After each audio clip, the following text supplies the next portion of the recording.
You're listening to an Ono Media podcast. Hey everybody, welcome back to the podcast. This is Murder with My Husband. I'm Payton Moreland. And I'm Garrett Moreland. And he's the husband. And I'm the husband. Happy Monday. Happy Monday. Hope everyone is doing great. Here we are in another episode of Murder with My Husband. If you by chance are listening to this for the first time, my name is Garrett. That is the lovely Payton Moreland.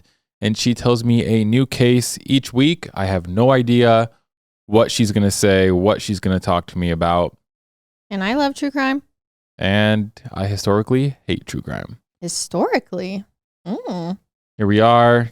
We do a podcast once a week. And if you want bonus content, extra episodes, and ad-free, you can also check out our Apple subscriptions or Patreon/Spotify subscription. And trust us, we know we're about to just ruin your life because you'll never find a podcast better than this and you're going to run out of episodes, and we know. But here we are every single week coming back. Thank you guys for supporting us. We love you. That leads us to Garrett's portion of the show where he talks about hot tamales. This week for my 10 seconds, I think I have a hot tamale obsession. Not good. You know how much red 40's in that? Not good. I ate a lot of hot tamales. If I die one day, it's going to be because of my hot tamales. But that's okay. I love hot tamales, and I just wanted everyone to know that I love them so much. And I hope that everyone else also likes hot tamales. I also just got a buzz cut. Just buzzed my hair. So it's pretty short. If you're watching on YouTube, there's a weird light coming in from the left because we don't have curtains currently on the window. So sorry, YouTubers, that it's not super visually appealing. We apologize. That's our fault. We are recording later than usual. I think that's all. That's what I got for 10 seconds. You know, just pickleball, hot tamales. I went golfing for the first time this season. I think it's going to be a pretty good year of golf. I think I should be a scratch golfer by the end of the season. I'm pretty excited about it. Payton doesn't know what that means, so she doesn't know if I'm being serious or not. But no, for anyone out there, I'm not a scratch golfer. But hopefully at some point I am. I said it before and I'll say it again. I don't really know how golf works because whenever I go with Garrett, he uses like 10 balls. Get out of here. He just doesn't like his shot and then puts a new one down and shoots again. She's making that up because she watches too much TikTok. Do not listen to her. TikTok? Yeah. I didn't get that off TikTok. That's what all the TikTok people do. Nope. That's not true. I just thought that was funny. It was funny. All right. Shall we get into this week's episode? Yes. Let's do it. Our sources for this episode are kens5.com, yahoo.com, ksat.com, cbsnews.com, courthousenews.com, mysanantonio.com, and sandhillsexpress.com. So when I think about the typical college experience, a lot of things come to mind, like the challenging coursework, making new friends, finding new hobbies, maybe a little bit of partying. But I think one of the biggest parts of the college experience, at least for me, is honestly the dating. I mean, I found my Garrett during my college. Finding your Miss or your Mr. or Mrs. Forever, or your Mr. or Mrs. Right. Either way, exploring new relationships sort of comes with the territory in college. It's part of finding ourselves, learning who we are, what we want, what we don't want for the rest of our lives. But dating a new person always comes with risks. Are we going to catch feelings for someone that maybe we're not ready for? Are we going to get our hearts broken? Are they going to get jealous or bitter if it doesn't work out? What we rarely stop to consider is how this person might react if things don't go the way they were hoping for in the relationship. So today we are headed to San Antonio, Texas. All right. To meet 19-year-old Cayley Mandadi. In 2017, Cayley is a sophomore at Trinity University in San Antonio, Texas. It is a liberal arts school of about 2,500 students, and Cayley is studying to be a communications major there. Okay, she's 19, just barely entering her college career. And in many ways, Cayley does fit the mold of an all-American girl. Growing up, she was popular in school. She was a cheerleader, but someone who had a huge heart and was always very warm. She was trusting. She was open and honest with people. And friends said she always had a huge smile on her face, both on and off the football field when she was cheering. And Cayley brought that radiance with her to Trinity College. There, she made a lot of friends quickly. She had joined the Trinity cheerleading squad, which helped her feel right at home. And she became a member of one of the sororities on campus. But Cayley was also a person with a lot of depth because she was really smart. Probably because she was raised by some really intelligent people. Her father was an international executive for MGM Resorts. All right. And her mother was a scientist. Her stepfather worked for NASA. Oh my gosh. And as the only child, Cayley's parents made sure they set her up for success. But as we know, college is an exploratory chapter in a young person's life. It's a time that will not only shape the future of your career, but the future kind of what person you're going to become. And sometimes that means sowing wild oats and trying out new things and new people, which was what Cayley was definitely embracing going into her sophomore year at Trinity. Now, by that point, Cayley had been dating a guy named Jet Burcham. She was kind of dating him on and off for the last 9 months.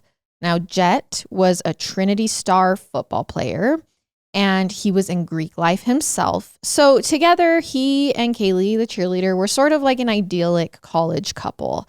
They met around January of 2017 and dated throughout the spring semester of her freshman year. But by the time summer rolled around, Jet and Cayley were on the outs. And by September, when the two returned to campus, Cayley had sort of soured on the relationship. Now, going into sophomore year, she was looking for something more serious, someone she could make things exclusive with, but Jet just was not into that idea. So Cayley was kind of over it by the time she returned to campus for her sophomore year. She was ready to leave Jet in the past and see if there was someone who really wanted to commit themselves to her more, kind of in a more meaningful way. And that's when she met 22-year-old Mark Howerton. Okay. Now, Mark wasn't actually a student at Trinity, but he was there all the time visiting his friends. He actually lived 3 hours away in Houston at this time, but Cayley might have liked that Mark was a former high school baseball star, another fellow athlete, which seems to be her type. And things seemed hot and heavy pretty quick for Mark and Cayley, even though he knew she was fresh out of a relationship. But that didn't seem to stop Mark. Instead, 4 weeks after they started dating, he invited Cayley to be his +1 to a concert. It was at a music festival in San Antonio on October 29th, 2017. Now that morning, Mark picked Cayley up from campus. The two seemed ready for a day of partying and to blow off some steam. But before they got to the stadium where the festival was being held, there was something they wanted to try. So they pulled over at a car wash around the corner and took some MDMA. The two got to the concert, saw a few bands, met up with a few friends, and had a few drinks. They honestly spent the afternoon dancing and laughing. Sorry, what is MDMA? Molly? I didn't know that was Molly. Did you? Well, now you got me questioning things. Not like I've ever done it, but I'm pretty sure MDMA is Molly. Well, I haven't done it either, so that's why I'm asking. I don't know. Anyone out there who's done MDMA? I assume it is Molly. Let us know if we were wrong. It's Molly. Thank you. It's Molly. I'm not going to doubt myself. I was so sure on that I didn't even look that up. Yeah, I don't know. So they spent the afternoon dancing and laughing, but at 3:45, things got a little awkward at this music festival because this is when Cayley runs into her ex-boyfriend from freshman year, the football player, Jet. I can only imagine how weird this must have been, being with your new boyfriend and running into your old one. I mean, the two supposedly knew about each other, but I would think when you have added Molly and alcohol to that equation, it probably makes the emotions you're feeling a little bit heightened. And while they don't do much more than just say hi, from what I can tell, it definitely ruins the day for Cayley because only an hour or so later, Cayley and Mark actually leave the music festival early. They get into Mark's Mercedes and drive off. But come the next morning, this is October 30th, 2017, Cayley's friends are getting worried. Her friend Taylor, who's been buddies with Cayley since freshman year of high school, wakes up to notice that she hasn't gotten her morning Snapchat message from Cayley. The first thing they did every day when they woke up is send a Snapchat message to one another. Now, Taylor doesn't actually go to Trinity with Cayley. She's at another college nearby, but Cayley's friends at Trinity are also starting to worry about her because Cayley failed to show up to a sorority meeting the night before after the concert. So she was supposed to do the music festival and then go to this sorority meeting. And they've been trying to call her and text her ever since she missed it. Now, Cayley hasn't answered her phone or any of her messages since she left the music festival, but people looking for her next tried Mark, her boyfriend, and he has answered. See, one of her sorority sisters named Morgan Sampson tried to FaceTime Cayley late on the night of the 29th. Cayley didn't answer her phone. Mark did. And he told her, hey, Cayley can't talk right now, and then just hung up. So that really disturbed Cayley's sorority sisters, so much so that when they haven't seen Cayley the next day, they go to the police to try and file a report and get a wellness check on Cayley. And for some reason, the police tell the women that's not an option yet.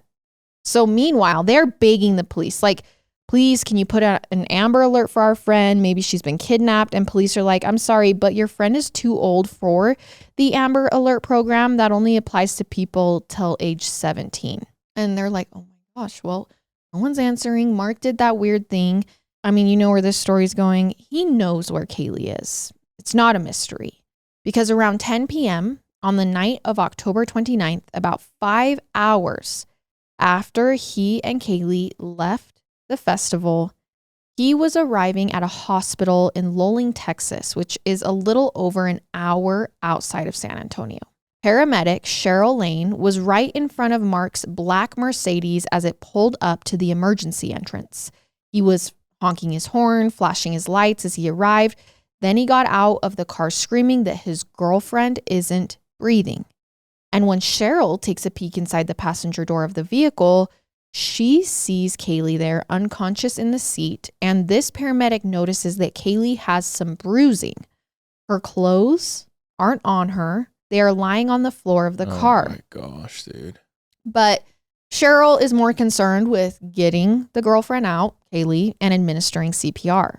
Now, as other medics rush out and help Cayley inside, Mark starts frantically explaining that he and Cayley had taken Molly at a music festival, and when they left, she passed out. So for the time being, all of the doctors and nurses are actually treating Cayley's condition as a drug overdose.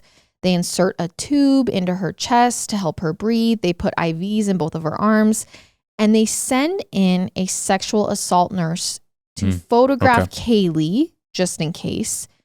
Meanwhile, as Cayley's at the hospital fighting for her life, her parents are pretty unaware because for whatever reason, they aren't contacted until 4 a.m. on October 30th, 2017. So they get to the hospital and they see their daughter for the first time, and they can't help but notice how extensive the bruising is all over her body. Oh my gosh. It's actually so bad that her parents are like, this is not a drug overdose. Like, did she jump off a bridge? Did she like have a terrible fall? What could have done this much damage? Was it the amount of times they had tried to administer CPR on her? No. And the police are curious about this too, because at the same time, they are actually in another room interrogating Mark Howerton, the boyfriend. They want to know every second of what happened leading up to his arrival at the hospital. Because if you show up with someone who's apparently overdosing but has bruising all over, they will call the police. And they get a lot of the conversation they have with Mark on body cam footage. So they bring Mark to the quietest place they can find in the hospital. Okay, this just is happening right on. Okay, the hospital staff calls the police come, and they're just trying to make sure everything's good. I love how much is on body cam footage now, because you can just... Especially at hospitals. So much information. Yes. I love it. So they kind of bring Mark to a quieter place in the hospital. That happens to be the chapel. And Mark starts off the conversation seemingly pretty honest with them. He says, yeah, we took MDMA. We had some drinks before going into the festival. He mentions that they ran into Cayley's ex, Jet, at around 3:45 p.m. He tells them that after this encounter, him and Cayley actually got into a bit of an argument. Mark says he told Cayley that Jet wasn't worth her time. She just needed to get over him and enjoy the festival. Okay. And that the fight got so heated that they just decided to leave the concert altogether early. But once they got into his car, he claims things began to calm down. He tells police they pulled over at a gas station parking lot, and that's when they started to have makeup sex in the car. But Mark admits to the police that this sex was not loving and tender. He does say it was a bit rough. There was some choking, but it was 100% consensual. When we were having sex, I choked her, but it wasn't like killing. And he tells the police, he's like, this also isn't far off from how things usually are between us in the bedroom. He said, this is actually normal. I'm sure the police are just like, bro, her entire body is filled with bruises. Yeah. Like, what are you talking about? Then he says after they finished having sex, they got back on the road and started heading for his home in Houston, about a 3-hour drive. And en route, Cayley started to say she wasn't feeling well. She fell asleep in the passenger seat. And shortly into that drive, Mark says he realized that Cayley wasn't breathing. That's when he rushed her to the nearest hospital. That's the one they're at. How'd her clothes get off? Well, because they were having sex before this. Now, on its surface, this story could be plausible. I mean, it could even be honest, considering Mark admitted to them, yeah, we did fight. Yeah, we were on drugs. We drank. But the bruising on Cayley can't be ignored. So they ask him, okay, we understand what you're saying, but the bruising on her body, what happened? And he said, I noticed some bruising on her legs earlier, but that bruising that's on her now wasn't there when I dropped her off, which is a bit shady for two reasons. Number one, the paramedic noticed the bruising the second that Cayley got there. And number two, Mark actually has bruising on his hands at the time of this interrogation. The top of them are like a little red and scabby, which is enough for police to go, okay, you're going to stay here. We're going to go search your car because that's where you're claiming most of this happened. It's kind of interesting too, because at this point, I'm sure he's hoping she doesn't wake up. Right? Because if she does wake up or gets better, I mean, she's going to be able to tell them exactly what happened. Which is also interesting because wouldn't he want to make sure she's dead if that was the case? Well, anyways, they keep going. Keep going. They decide they're going to go search his car. Mark is very cooperative. And I want to reiterate that all of this is happening at the hospital, like in the next day. He doesn't tell them to get a warrant. He just tells them to look around in the car, where they discover some marijuana and a gun. But Mark doesn't seem too alarmed by this. This is Texas after all. Instead, he is just like, okay, I understand you guys are searching my car, but can I get an update on Cayley, my girlfriend? But the truth is, things are not going well over with Cayley in the hospital room. By the morning of October 31st, 2017, the next day, doctors bring Cayley's parents in and tell them that there is no hope for recovery. After trying to resuscitate Cayley 7 times over the course of the last day and a half, they let the family know that Cayley was now brain dead, which is when her parents were left with an unimaginable decision. They called her closest friends, invited them to the hospital to say goodbye, and they signed the papers to fulfill one of Cayley's wishes to donate her organs to those in need. And then that afternoon, Cayley's family gave her one last kiss as they decided to take her off life support. Oh my gosh, that would be so hard. Awful. That would be awful. Awful. So after Cayley's passing, the police continued to speak with Mark Howerton on a few separate occasions because now she has died. And his story remains consistent each time. He says that we went to the festival, saw her ex, we got in a fight, we left, we had makeup sex in the car. And then Cayley said she wasn't feeling well. We were driving and then I noticed she wasn't breathing. That's when I rushed her to the nearest hospital. And for now, there's nothing the police can charge him for. This isn't exactly looking like a homicide until the autopsy comes back. Of course. And that changes everything. Because the autopsy doesn't say that Cayley died from high levels of alcohol or MDMA or mixing them. It says that Cayley's cause of death was, and get this, blunt force trauma to her head. Holy crap. Which is consistent with what they found on the rest of her body, bruises everywhere. And this is actually something that I didn't know, but I learned the other day, and is actually something you can look for in children or elderly people to see if there's a possibility that they are being abused in the care of someone else. Okay. If someone is getting hit in the head, oftentimes a symptom of that will be bruising in their ears. Interesting. And it doesn't mean that they'll bruise on their actual head, but if you look at their ears and there's bruising in or around their ears, that's a sign of head trauma. And this actually has been used multiple times to prove that people are being abused, which is actually gross. And I'm not even going to go there that this is something they look for in children. But this is what's happening with Cayley at this point. There is bruising in her ears. And this is slightly graphic, but I do think it's important to understand the severity of these injuries because it's definitely not an overdose, and this is a huge part of the case.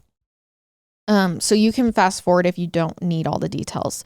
But the autopsy stated that Cayley's head injury was so substantial that it had actually caused her brain to strip away from her skull. Oh my and then create a brain bleed. Which then you have to think he's pulling up to the hospital saying, oh, she just fell asleep and her brain is not attached to her skull. So once investigators get this information from the autopsy, they are like, what? This is not an overdose. This is a homicide. And the bruising, it is not consistent with rough sex, like Mark Howerton had said they'd had. This looked more like a case of extreme physical assault. And once they learn more about who Mark Howerton is, they're like, okay, this is our number one suspect. Things start coming together pretty fast. Let's get into the real Mark Howerton. Let me start by saying that Mark is a pretty big guy. He's tall, he's muscly, to the point where some of Cayley's friends even said that they thought he was on steroids. So the thought of him attacking Cayley and doing that amount of damage, even in a confined space like a car, doesn't actually sound that impossible. Especially after you hear what her friends had to say about Cayley and Mark's relationship. Because it turns out Cayley wasn't in this one for the long haul. She did seem to still have feelings for Jet, and she was kind of already 1 foot out of the relationship with Mark by the time of the music festival. She had actually spoken to a few friends about breaking up with Mark, but she also passively mentioned that she was kind of afraid to do it. Like she was afraid to have this conversation with him. And the reason for why became a bit clearer a few days before they went to that music festival. So this was October 15th, 2017. Cayley's roommate, Morgan Sampson, told police after her death that on that night, Mark came to campus to hang out with Cayley. Remember, he doesn't go to the college. It seems like Mark got super drunk that day and then showed up that night and began throwing up off of Cayley's dorm room balcony. So at this point, Morgan invited Cayley to a frat party and told her she should just leave Mark behind to sober up, cool off, like he's already too far gone to party. Now, Mark isn't cool with this because Jet is part of the fraternity that's hosting this frat party. Yeah, okay. He senses that Cayley is not necessarily over that breakup, but Cayley and Morgan decide to go to the party anyway, and they're basically like, Mark, you don't even go here. You need to stay home and sober up. Like you're kind of not invited. So Mark stays in Cayley's room, and while she's out, her neighbors hear a bunch of loud banging coming from her bedroom. So they actually call campus police. They're like, hey, there's something going on over there. So police show up, they knock on the door, and they find Mark. They ask him, hey, we need to take a look inside the apartment. He says no. But the police are like, okay, we're campus police. Wow. We're coming inside anyways. And what they find is that the balcony door to this apartment has been broken, and all of Cayley's clothes from inside her bedroom have been thrown off the balcony. Holy crap. And onto like the trees outside, as well as her laptop has been thrown off the balcony. keep in mind, Mark doesn't go to Trinity. So campus police are like, okay, you can't ever step foot here again. Yeah. Like, you are not allowed on campus. Now, as far as I can tell, nothing happened to Cayley that night. It seems like police told him get off campus immediately before Cayley even came back to her dorm room. But I know that at this point, she tells her ex-boyfriend, Jet, that, you know, I'm dating this new guy, Mark, and I am scared of him. Like, I want to break up with him, but his behavior is just showing me that it might be dangerous to do so. And another friend of hers said that she had actually begun to see bruises on Cayley after that day. Oh, wow. So, and when she confronted Cayley about it, like, hey, why all of a sudden do you have bruises on you? Cayley admitted that they were from Mark. So after he does this on the balcony, he then starts to get physically violent with her. we've talked about it a few times.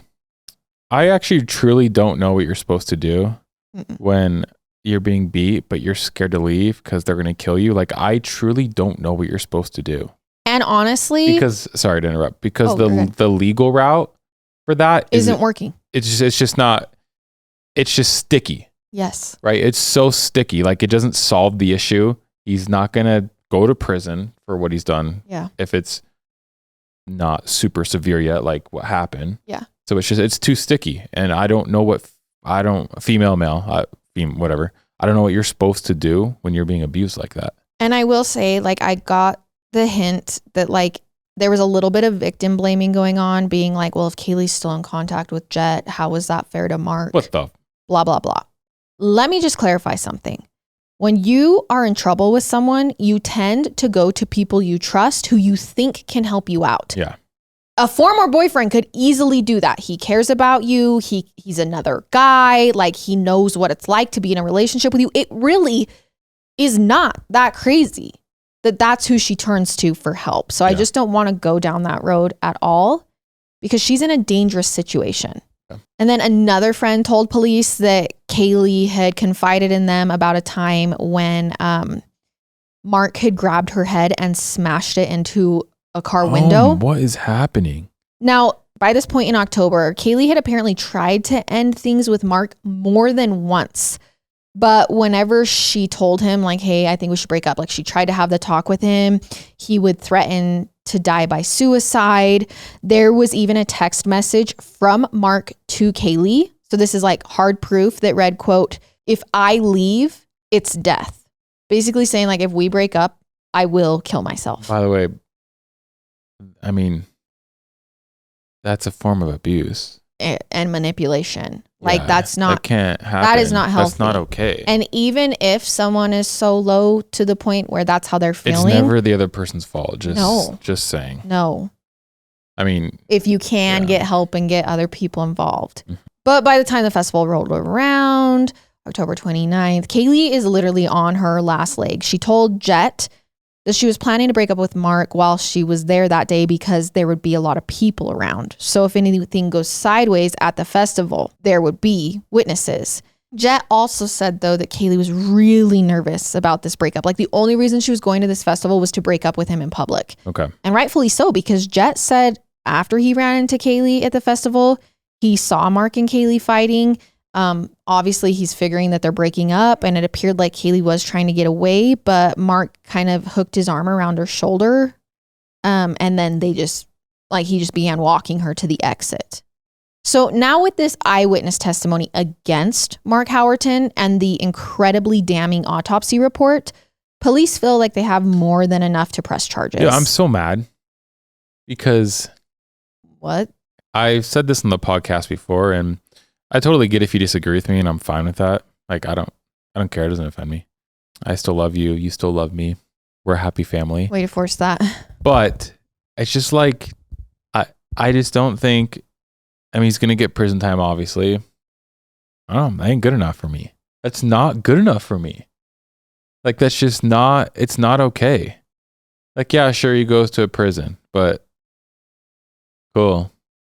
Like, he physically killed somebody. Like, because he's rageful and egotistical and can't be told no. Like, you still have your life. Nah, not about it. I'm not about it. You should have the right in this world to break up with anyone whenever and for whatever reason you want. And it doesn't mean it's not going to emotionally hurt someone, but you also have that freedom as a person. It's crazy. Police are like, hey, we have enough to press charges. And just a few weeks after the autopsy is revealed on February 28th, 2018, they go and arrest the 22-year-old Mark. He's charged with first-degree murder and first-degree sexual assault. Now, it takes almost 2 years for Mark to go to trial. So in December of 2019, the prosecution is ready for a conviction. They argue at trial that on the night of October 29th, after attempting to break up with Mark, Cayley was forcefully taken back to his car where she was sexually assaulted by him and then beaten so badly that she suffered that fatal brain bleed. And they show the jury just how bad it was with photographs taken of Cayley in the hospital. Now, when it's the defense's turn, they are like, not so fast. They argue no one saw what transpired between Cayley and Mark in the car that day. And here's the thing. Jet is called in as a witness for the prosecution because he originally told police he saw him lead her out of the music festival. But when he testifies, he doesn't say that on the stand. This time he's like, no, I just saw the two of them walk away. I didn't really see her being like forced away with him, which is honestly just like a technicality. Like, yeah, big difference though. I'm not saying it makes him innocent or not innocent, but the defense, I mean, they can use that. I mean, right. Anything that creates doubt will be used. Right. Why Jet changed his tune during the trial is kind of a mystery. Maybe he was exaggerating the day that he talked to police. And then when he was under oath, he was like, I should probably just tell the truth. But that still doesn't explain all the bruising and the autopsy results that happened from the time she was last seen at the festival to the hospital. Though the defense had a pretty convincing argument for that too. They said that the bruising was caused by the hospital, by Cayley's medical team, who tried to resuscitate her 7 times in an effort to save her life. That for this, they point to a broken rib on the autopsy, and the defense leans into the mDNA aspect of the story, that while the autopsy didn't state it as a cause of death, it was in her system at the time, and some experts called on by the defense argued it could have definitely played a role. So after 10 hours of deliberations, the jury returned to the courtroom, and they claim that they couldn't agree. Oh my, get out of here. So they don't have a verdict. Mark Howerton's case ends in a mistrial, and he's a free man. Mark would be getting a new trial date, which wouldn't come until 2023 because they're going to try him again. Though that's when Cayley's mother, scientist Allison Steele, and Cayley's NASA engineer's stepfather, Lawrence Bateland, realized this case wasn't as cut and dry as they thought. They thought that like going to trial is going to just be open and close. And they decide police need more evidence this time around. And they're like, we're going to fight it. Like, we want justice for our daughter, and we are getting to work. Okay. Cayley's stepfather, Lawrence, starts by poring over these autopsy photos. And what he notices is a small little injury above Cayley's right ear. And then he notices a few more injuries. They're subtle things, but soon it starts to paint a picture. He and Allison think that the fatal blow was when Mark hit Cayley in her left ear, which sent her head into the window that hit the lock button on the car. Oh, and that was what that was on her, right above her ear. Yeah. Now, what's frustrating about this is that Mark Howerton actually admitted in a recorded interview with police that he had done something similar to this before. He told them that at one point they had gotten into a fight in his car and he had pushed Cayley's head into a window. Now, whether or not this detail was included in the first trial, I have no idea, but I know Cayley's parents weren't about to let this slip through the cracks. Like, he's already kind of done this motion and movement with her. So they take things a step further. They learn that Mark actually sold his card back in 2018. Wow. And they do a search for the VIN number, track it down to the new owners. Once they find them, Allison and Lawrence literally go up to them, say, can we please buy this car from you? We believe our daughter was murdered in this car. Good, man. And we need it. I mean, how do you say that? Yeah. How do you say no to that? So they buy the car and drive it home. And they hire experts to help them prove their theory. In fact, they even hire a PI to make a reenactment video in case they need it for court. They actually bring in 2 actors similar in stature, like in weight, to Cayley and Mark, and they have them play out a couple scenarios of how the injuries from Cayley's autopsy pictures could have occurred in the car. So come June 2023, it's time for Mark Howerton's case to get a second trial. And this time, Cayley's family's like, we've done a lot more work this time. We are feeling optimistic. For starters, Mark hasn't been doing himself any favors since he got off the first time and has been waiting for this date, because he's been posting ridiculous things on the internet, saying stuff like, quote, come at me legally, I will beat you. And saying in social media videos, quote, wow, 75% of people think I'm guilty. That just means 75% of people in the world can suck my... Okay. But it's possible Mark was really feeling the pressure, because now he wasn't just facing charges of first-degree murder and sexual assault. They had actually tacked on more charges like aggravated assault and criminally negligent homicide. And when the day comes for trial, there's new evidence presented, particularly in regards to Mark and Cayley's cell phone data. It proves that Mark's story doesn't make sense, the one about them having makeup sex and him driving her to the hospital when she passed out. Instead, experts see that from the cell phone data this time around, it's more likely that Mark drove around with Cayley in his car for a long time between stopping and taking her to the hospital. Yeah, because he wanted her to die. Yes, he was hesitating, trying to come up with a plan. Do I take her in? Do I just let her die here? Just getting his story straight, whatever. But there are a few hiccups when it comes to the prosecution side. That reconstruction video Cayley's parents made, judges like, you can use it in trial, but it comes with a condition. The parents now have to be witnesses in the trial, which means they aren't able to sit in and watch the trial. Okay.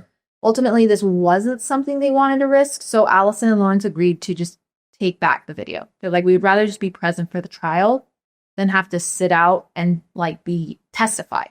In the meantime, the defense continues to argue basically the same thing, that all of this was caused by consensual sex. Now, the question was, who are the jurors going to believe?